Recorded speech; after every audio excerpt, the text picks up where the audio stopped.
اعوذ باللہ من الشیطان الرجیم بسم اللہ الرحمن الرحیم السلام علیکم ورحمۃ اللہ وبرکاتہ۔ تو محترم خواتین و حضرات، سب سے پہلے میں آپ کو اپنے چینل قرآنی وظائف ٹیم میں خوش آمدید کہتا ہوں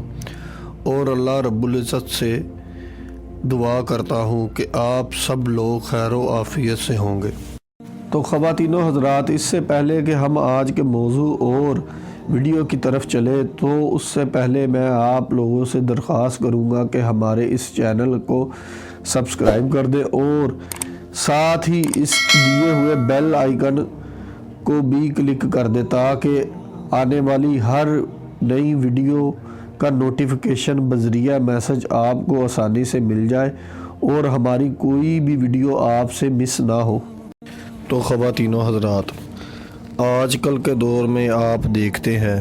کہ ہم روز مرہ میں ایک دوسرے کے عیبوں کو ظاہر کرتے ہیں یا کسی کو کسی کا عیب بتاتے ہیں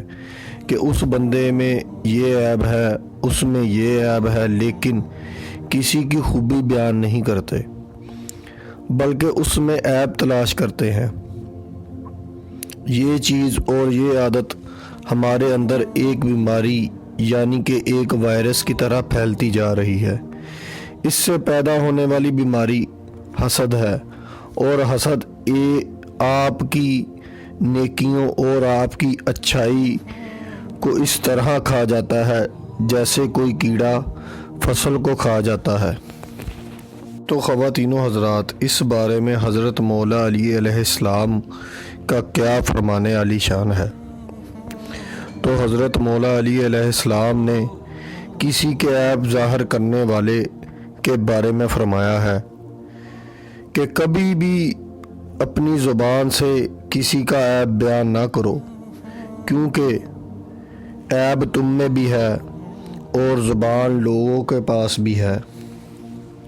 تو اسی کے ساتھ امید کرتے ہیں کہ آج کی یہ ویڈیو آپ کے لیے مددگار ثابت ہوگی۔ لائک کیجیے اگر یہ ویڈیو آپ کو اچھی لگی ہے تو، کامنٹ کیجیے اگر آپ کی کوئی رائے ہے یا سوال ہے، شیئر کیجیے اپنے دوستوں کے ساتھ بھی، اور اینڈ میں ہمارے چینل کو سبسکرائب کرنا اور ساتھ میں بیل آئیکن کو پریس کرنا بالکل بھی نہ بھولیے۔ تو ملتے ہیں نیکسٹ ویڈیو میں۔